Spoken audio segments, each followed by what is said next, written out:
तान की रेत पर ताकत के नक्शे कितनी बार भी खींचे जाएं, लेकिन सच हमेशा भूगोल और समय की चाल से तय होता है। अमेरिका को महाशक्ति होने का भ्रम होर्मुज की लहरों में डूब चुका है और खाड़ी देशों को अब यह समझ आ रहा है कि बारूद के दम पर कोई साम्राज्य लंबे वक्त तक नहीं टिक सकता। यह संघर्ष सिर्फ तेल या जहाजों का नहीं, बल्कि उस अहंकार का पतन है जो खुद को अरब का सुल्तान समझ बैठा था। लेकिन ईरान ने सारे समीकरण बदल दिए और बता दिया कि अभी तो होर्मुज का सुल्तान वही है। खास बात यह है कि अरब देश भी अब ईरान के सामने सरेंडर की मुद्रा में दिख रहे हैं। अमेरिका ईरान के हमले नहीं रोक पा रहा है। अमेरिका अरब देशों को सुरक्षा की गारंटी नहीं दे पा रहा है। अमेरिका ईरान को भी तबाह नहीं कर पा रहा है। अमेरिका हॉर्मुज का कंट्रोल भी हाथ में नहीं ले पा रहा है। अमेरिका ईरान का यूरेनियम भी नहीं छीन पा रहा है। और फारस की खाड़ी के बाद अब बाब अल मंदेब में भी समीकरण बदलने लगे। जैसे हॉर्मुज स्ट्रेट में ईरान टोल वसूलने का प्लान बना रहा है, वैसे ही हूती लाल सागर में सक्रिय हो गया है। जो नहीं मानेगा उसके लिए 3 स्तरीय सुरक्षा चक्र है। पहले सुरक्षा चक्र में सी माइंस का जाल है, जिसके रास्ता देने के बाद ही जहाज की एंट्री होगी। दूसरे सुरक्षा चक्र में बोट पर हूती लड़ाके तैनात रहेंगे, जो लगातार ऑयल टैंकर की निगरानी करेंगे। टोल वसूलने के बाद सेफ पैसेज देंगे।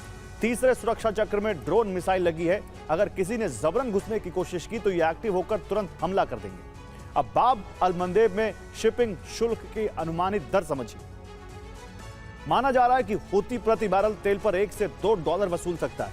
एक बड़े ऑयल टैंकर में करीब 20 लाख बैरल तेल आता है। अगर $1 प्रति बैरल की दर से टोल वसूला जाए तो कुल शुल्क 17 से 20 करोड़ रुपए प्रति टैंकर हो जाता है। वैसे भी 13 दिन के युद्ध में अमेरिका और अरब देशों को ईरान ने अच्छा खासा डेंट दे दिया था। इस दौरान अमेरिका को करीब 1.92 लाख करोड़ रुपए का नुकसान हुआ। इन हमलों में उसके 18 सैनिक मारे गए और 600 सैनिक घायल हो गए।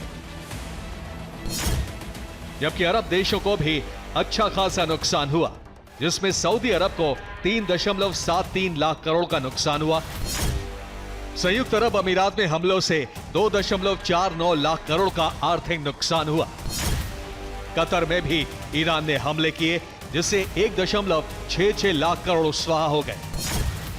जबकि कुवैत में हमलों में 1.24 लाख करोड़ तबाह हो गए। बहरीन में 5वीं फ्लीट का हेडक्वार्टर है, जहां हमलों में 66,400 करोड़ का कुल नुकसान हुआ।